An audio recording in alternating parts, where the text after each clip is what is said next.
أشهد أن لا إله إلا الله وحده لا شريك له وأشهد أن محمدا عبده ورسوله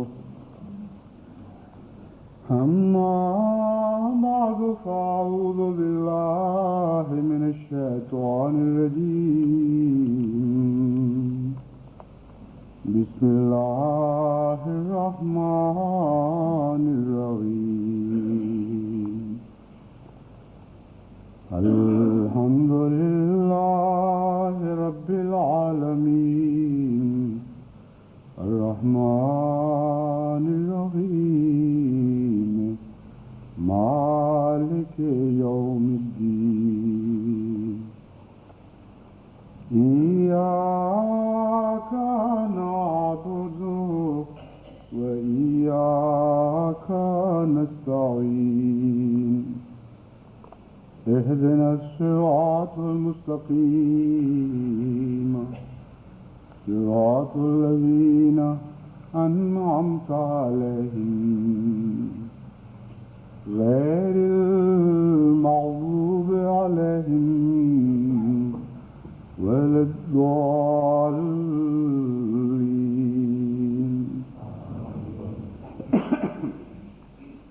گزشتہ خطبے میں نے یہ ذکر کیا تھا کہ انشاءاللہ اگر خدا تعالیٰ نے توفیق عطا فرمائی تو آئندہ جمعے پہ بعض معاشرتی خرابیوں کا ذکر کروں گا جو گھروں کی جنت کو تباہ کرنے کا موجب بنتی ہیں، اور وہ مقاصد جن کی خاطر نکاح کیا جاتا ہے ان مقاصد کے بالکل برعکس نتائج پیدا کر دیتی ہیں. اور عجیب بات یہ ہے کہ باوجود اس کے کہ بہت سے لوگ ان خرابیوں کی وجہ سے دکھ اٹھاتے ہیں، وہ بھی دکھ اٹھاتے ہیں جو ان خرابیوں کا موجب ہوتے ہیں، اور وہ بھی دکھ اٹھاتے ہیں جو ان خرابیوں کا نشانہ بنائے جاتے ہیں.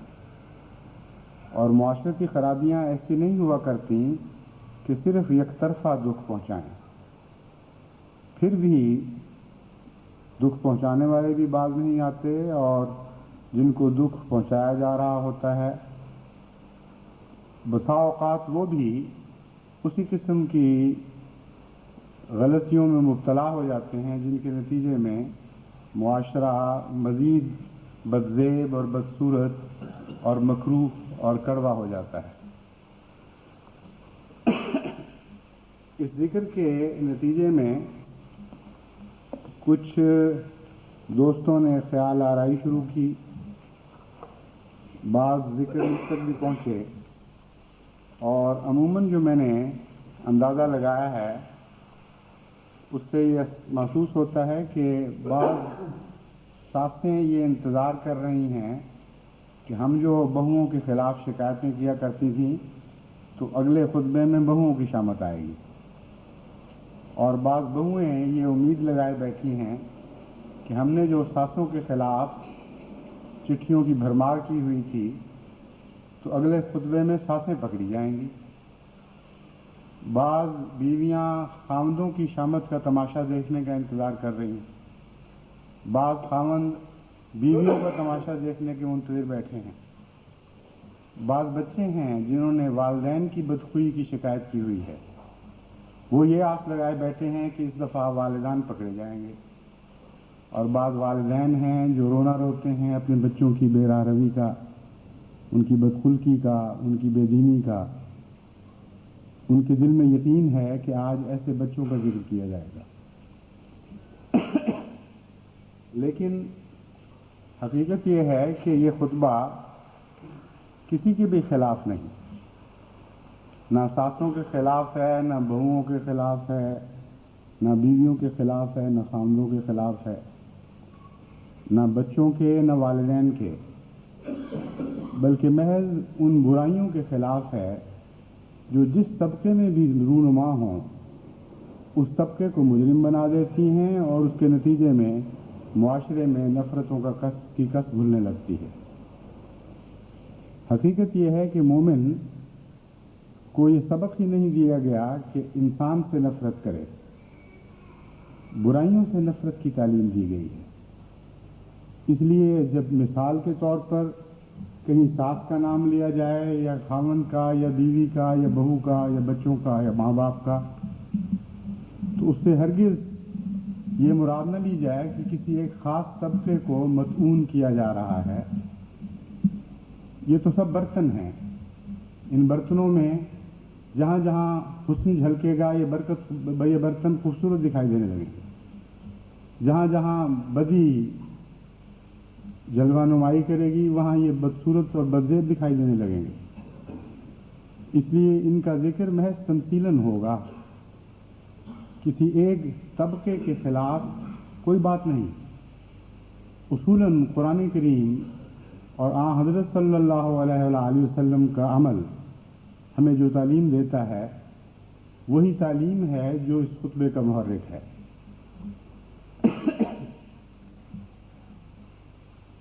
حقیقت یہ ہے کہ سب برائیوں کی جڑ سنت نبوی سے گریز ہے، اور جب میں سنت نبوی کہتا ہوں تو مراد یہ ہے کہ قرآن کریم کی عملی صورت سے گریز ہے۔ بسا اوقات ایک انسان قرآن کریم کے خلاف بغاوت نہیں کرتا اور بظاہر یہ یقین رکھتا ہے کہ میں سارے قرآن پر ایمان لاتا ہوں، کیونکہ وہ لفظوں میں تعلیم ہے، اور لفظوں میں تعلیم خواہ کتنی ہی سخت کیوں نہ ہو، جب تک عمل میں نہ ڈھلے اس کی سختی پوری طرح محسوس نہیں ہوتی۔ اس لیے قرآن کریم کے خلاف بغاوت نہ کرتے ہوئے بھی سنت کو اختیار کرنا ایک بہت ہی مشکل کام ہے، کیونکہ قرآن کریم کے لفظ جب عمل میں ڈھلتے ہیں تو اسی کا نام سنت محمد مصطفیٰ صلی اللہ علیہ وآلہ وسلم بن جاتا ہے۔ اس لیے قرآن کو عمل میں ڈھالنا یہ ایک بہت ہی مشکل کام ہے، اور سنت کی پیروی بظاہر ثانوی درجہ رکھتی ہے، لیکن اس پہلو سے اولیت اختیار کر جاتی ہے کہ قرآن کی لفظی پیروی کے مقابل پر سنت کی عملی پیروی بہت ہی زیادہ مشکل کام ہے۔ تو معاشرے میں بھی جتنی خرابیاں ہیں ان میں سے ہر ایک کی تان اسی بات پر جا کے ٹوٹے گی کہ سنت نبوی سے گریز کیا گیا ہے، اور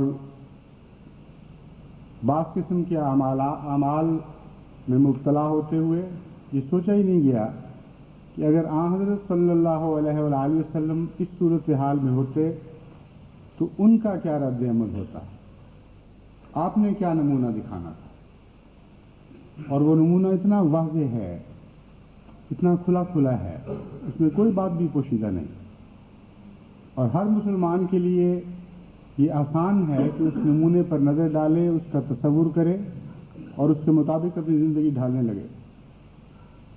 جتنے جھگڑے قضاؤں میں جا رہے ہیں،